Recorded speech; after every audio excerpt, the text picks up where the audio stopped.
اس کے اندر یہ لگتا ہے کہ پاکستان الحمدللہ it came up with flying colours, اور اس کے وجہ سے آپ نے دیکھا کہ سفارتکاری جو تھی وہ بھی ہماری ایک ایگریسو سفارتکاری ہوئی، اور پھر نریندر مودی کو اور اس کے جو ہواری ہیں ان کو بہت ہی ہزیمت کا شکار ہونا پڑا۔ لیکن دوسری جانب جو ہے میں یہ سمجھتا ہوں کہ جس طرح سے بی ایل اے کا ذکر کیا اور مجید بریگیڈ کا، اب دیکھیں اس کے جو محرکات ہیں ان کو سمجھنا بڑا ضروری ہے، کیونکہ جب ان کو دہشت گرد قرار دے دیا جاتا ہے امریکہ کی جانب سے تو یہ عالمی ٹیررسٹ لسٹ کے اندر آ جاتے ہیں۔ اس کا مطلب یہ ہے کہ ان کو وہ لوگ جو سوشل میڈیا پہ یا عملی طور پر یا جو ہے پولیٹیکل طور پر یا ان کو جو ہے وہ کسی بھی طور کے اوپر فائنینشل طور پر سپورٹ کر رہے ہیں، ان کے دن جو ہے وہ گنے گئے ہیں اور ان پر عالمی پابندیوں کا اطلاق جو ہے وہ ہوگا۔ اور امریکہ ظاہر ہے اب وہ لوگ جو ڈاکٹر مارنگ بلوچ وغیرہ جو اپنے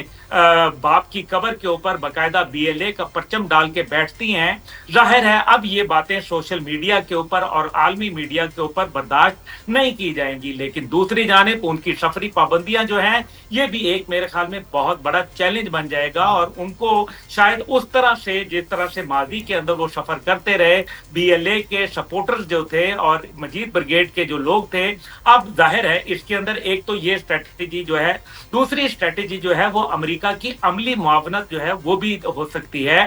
اور ماضی میں ہم نے دیکھا کہ کس طریقے سے فلوجہ کے اندر، عراق میں اور دیگر ممالک میں دہشت گردی کے خلاف امریکہ جو تھا وہ ظاہر ہے سینہ سپر رہا، اور اس نے مالی معاونت، دفاعی جو ہے تعاون اور اس کے علاوہ جو اسٹریٹجک شراکت داری ہے اس کو بھی جو ہے وہ سامنے رکھا۔ یہ چیزیں اہم ہیں۔ پاکستان کے پاس ابھی Z10ME ہیلی کاپٹر جو اٹیک آیا ہے چائنا کا، اب وہ بھی میرے خیال میں جو ایک کاؤنٹر انسرجنسی ہے اس کے لیے ایک انشاءاللہ زہر قاتل کے طور پر ثابت ہوگا۔ دوسری جانب جو ہے امریکہ، جو آپ کو یاد ہے کہ طلحہ صاحب کے 2021 میں جب ان کا انخلاء ہوا افغانستان سے تو تقریباً ہمارے پاس 19 ایسے ہیلی کاپٹر امریکہ نے تعاون کے لیے دیے تھے جو ہمیں جو ہے وہ دہشت گردی کے اندر خاص طور پہ نائٹ آپریشنز کے اندر ہمیں فائدہ دیتے تھے۔ لیکن وقت گزرتا گیا اور امریکہ نے جاتے ہوئے اپنے ہیلی کاپٹر ساتھ لے گیا۔ اب ظاہر ہے کہ اگر یہ دہشت گرد دو گروپوں کو قرار دیا گیا ہے، اس سے جو پاکستان کو سفارتی فائدہ ہوا وہ تو اپنی جگہ، لیکن دیکھنا یہ ہے کہ کیا ان پابندیوں کے بعد امریکہ جو بھارت ہے جو کہ براہ راست بی ایل اے کو سپورٹ کرتا ہے، جس کے فائنینشل ٹریسز ہمارے پاس موجود ہیں، اور 2000 ہم نے باقاعدہ یونائٹڈ نیشن کے اندر 151 پیج کا ڈوزیئر جو ہے وہ پیش کیا ہوا ہے جس کے اندر بلوچستان میں دہشت گردی کے بھارتی تانے بانوں کا بڑا واضح ذکر ہے۔ اس کے علاوہ کلبھوشن یادو جو ہے وہ ایک جیتی جاگتی مثال موجود ہے جس کا 9 سال سے جو عالمی عدالت انصاف میں مقدمہ چل رہا ہے۔ اور تیسری جانب جو ہے وہ لوگ جو دہشت گرد جو ہے جو جعفر ایکسپریس واقعے کے اندر جو جس کا ذکر کیا گیا باقاعدہ امریکہ کی جانب سے کہ 21 لوگ تقریباً اس میں 31 لوگوں کو شہید کر دیا گیا اور 300 سے زیادہ کو یرغمال بنا گیا، ان لوگوں کو جو دہشت گردوں کو باقاعدہ علاج معالجے کے لیے بھارت میں سپورٹ فراہم کرتے رہے، اور اسی طریقے سے بی ایل اے کے جو تانے بانے جا کے جنیوا میں مل جاتے ہیں اور ان کی لیڈرشپ جو بی ایل آر وغیرہ بیٹھی ہوئی ہے، ان کے لیے میرے خیال میں یہ مشکلات میں ایک بہت بڑا اضافہ ہونے جا رہا ہے۔ فاٹا پاٹا پہ آئیں عبداللہ بھائی، فاٹا پاٹا پہ آئیں۔ جی اب دیکھیں فاٹا کے حوالے سے جو میرے خیال ہے کہ جو آپریشنز ہیں ان کے لیے باوجود اس کے کہ صوبائی حکومت جو تھی وہ لیت و لال سے کام لے رہی تھی، یہ لیکن یہ آپریشن جو ہے یہ ہو کے رہے گا کیونکہ یہ پاکستان کی بقا اور سلامتی کا معاملہ ہے۔ اور اس کے اوپر خیبر پختونخوا کی حکومت، میں بالکل آپ کو وہ بات بتا رہا ہوں کہ جس کو میں جانتا ہوں کہ جب یہ وہاں ہمارے لوگوں کے سامنے بیٹھتے ہیں، عسکری قوت کے سامنے بیٹھتے ہیں، ہمارے قومی سلامتی اداروں کے سامنے بیٹھتے ہیں، تو ان کے پاس کسی سوال کا جواب نہیں ہوتا، اور یہ ان کے ساتھ جو ہے وہ ہر چیز پر ایگری کرتے ہیں کہ ہاں یہ آپ جو بات کر رہے ہیں یہ درست کر رہے ہیں، یہ پاکستان کے مستقبل کی بات ہے، سلامتی کی بات ہے، پاکستان کے دفاع کی بات ہے اور پاکستان کے معصوم لوگوں کو جو ہے وہ بچانے کی بات ہے۔ لیکن جب یہ باہر آتے ہیں تو یہ سیاسی بیان بازی کرتے ہیں جو کہ میرے خیال میں قابل افسوس ہے۔ فاٹا کے اندر جو ابھی ہم نے جو حالیہ دیکھا، جس طریقے سے 11 کور جو ہے آپریشنل ہے اور جس طریقے سے انہوں نے ایگریسو سٹانس لیا ہے، میرے خیال میں جنرل عمر بخاری جو ہیں وہ ایک بہت اچھے کمانڈر ہیں جو کہ ہر وقت اپنے ٹروپس کے ساتھ کھڑے ہوتے ہیں، اور ہم میرے خیال میں ایک عزم کا اظہار کر چکے ہیں، اور اس سب عزم میں جب تقویت تب ملی جب پاکستان بھارت جنگ میں الحمدللہ پاکستان سرخرو ہوا، عظیم فتح ہمیں حاصل ہوئی اور پوری دنیا نے اس کا لوہا مانا، اور اس کے نتیجے کے اندر خیبر پختونخوا کے اندر ظاہر ہے کہیں افغانستان کے بھی کام جو ہے وہ مروڑے گئے ہیں، اور پاکستان جو ہے وہ چین کے ذریعے سفارتکاری کے ذریعے افغانستان کے معاملات کو دیکھ رہا ہے، اور میرے خیال میں اس بار جو آپریشن ہوگا اس کے اندر اب افغانستان بھاگنے کی جگہ نہیں دی جائے گی انشاءاللہ، اور یہ خاص کم جہاں پاک ہوں گے انشاءاللہ. انفیکٹ جنرل عمر بخاری نے جب کراچی میں سرو کیا تھا سر، تو تب بھی ان سے میری کچھ ملاقاتیں ہوئی تھی. ایک تھرو جینٹل مین، ایک کمال انسان ہے، اور یقیناً پوری قوم کی دعائیں ان کے ساتھ ہیں. احمد اویس صاحب، کے پی کے میں آپ کی گورنمنٹ ہے، آپریشن بھی ہو رہا ہے، دہشت گردوں کا خاتمہ بھی کیا جا رہا ہے، اور ہم جانتے ہیں کہ ڈپلومسی سے بھی بھرپور فائدہ اٹھایا جا رہا ہے. آج پوری سچویشن پہ آپ کا ویو سر؟ بسم اللہ الرحمن الرحیم. دیکھیے وہاں پہ صورتحال جو ہے کیونکہ پیچیدہ صورتحال ہے جی، اور ایک ملٹیپل پرابلمز جو ہیں، وہ ٹیرین ڈیفیکلٹ ہے، فاٹا کا علاقہ ہے، اس کے علاوہ دوسرے جگہوں کے اوپر، اور افغانستان کے بارڈر کے ساتھ ساتھ جو ان کو فیسیلیٹیٹ وہاں سے انڈیا کی اسپانسرڈ یہ ٹیررسٹ ایکٹیویٹی جو وہاں پہ آ رہی ہے اور باقاعدہ مستقل ہو رہی ہے، اس کے اندر دو چیزیں ہیں. ایک تو باقاعدہ طور پہ فوج کی یہ کارروائی جو ہے اگینسٹ ٹیررزم، یہ تو ہونی ہے، بالکل ان کو روکنا ہے، لیکن کوئی نہ کوئی ایسا طریقہ جو ہے، کیونکہ یہ لوگ کون ہیں، ان کی نشاندہی جو ہے ساتھ ہی ساتھ ہماری انٹیلیجنس ایجنسیز کو بہت زیادہ وہاں پہ ایکٹیویٹ ہونا چاہیے، اور زیادہ سے زیادہ ایکٹیویٹ ہو کے وہ ان لوگوں کا بھی سراغ لگائیں کہ یہ لوگ جو ہیں یہ ایکچولی کون لوگ ہیں. یہ انڈین اسپانسرڈ اگر وہاں پہ ہیں بھی تو یہ کہاں سے ہیں، ان کا محل وقوع کہاں سے ہے، یہ کہاں سے آتے ہیں اور کس طرح ٹرینڈ کیے جاتے ہیں اور کیسے یہاں بھیجے جاتے ہیں. ایک دم سے ان کو مار کے ختم کر دینا اس کا حل نہیں ہے، وہ سلسلہ چلتا رہے گا. اس چین کو روکنے کے لیے ہمیں وہ چین کے تسلسل کو توڑنا ہے. اس کو ایک دفعہ ونس ہم اس چین کو توڑنے میں کامیاب ہو جائیں گے تو پھر ہمارے اوپر وہ اصل کامیابی جو ہے وہ ہمیں اس وقت ملے گی. کیونکہ وہاں کے جو ہے نا، یہ پختون کا صوبے میں ایک خوبی یہ ہے کہ کیونکہ وہاں پہ پاپولر گورنمنٹ ہے، لہٰذا وہاں پہ عوام جو ہے وہ بھی ہماری ملٹری فورسز جو ہیں ان کی پہ سپورٹ کرتی ہے، اور ٹیررسٹ احمد صاحب، کیا یہ گنڈا پور صاحب کی یا ان کی ٹیم کی کامیابی نہیں ہے کہ مقامی لوگوں نے ٹی ٹی پی کا ساتھ دینے یا انہیں سپورٹ کرنے سے انکار کر دیا اور ہتھیار بھی اٹھا لیا ان کے خلاف؟ بالکل، یہی میں آپ کو کہہ رہا ہوں، یہی تو میں نے آپ سے پہلے بات کی کہ یہ کامیابی کی ایک سب سے بڑی وجہ یہ ہے کہ وہاں پہ پاپولر گورنمنٹ ہے. اور بولی اس کو کمپیریزن کریں بلوچستان کے اندر، ناکامی کی سب سے بڑی وجہ یہ ہے کہ آج بھی وہاں پہ آپ نے دیکھا کہ وہاں پہ بلوچستان لبریشن آرمی جو ہے وہ ایکٹیو ہوئی ہے.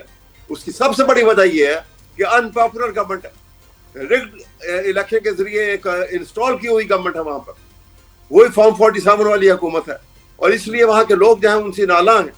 اگر وہاں کے عوام جو ہیں، اگر پاپولر گورنمنٹ ہوگی اور عوام ان کے ساتھ ہوں گے تو وہاں بھی ان کو یہی مصیبت اور اس پریشانی کا سامنا کرنا پڑے گا، اور وہ لوگ خود پکڑوا دیں گے ٹیررسٹ کو. I'll come back to you. Ahmed صاحب, I'll come back to you. I have to welcome Mr. Ramesh Singh Arora صاحب نے کیا ہے from Pakistan Muslim league Nawaz, ruling party کو ریپرزینٹ کر رہے ہیں. رمیش صاحب بہت شکریہ آپ کے وقت کے لیے، جزاک اللہ خیر.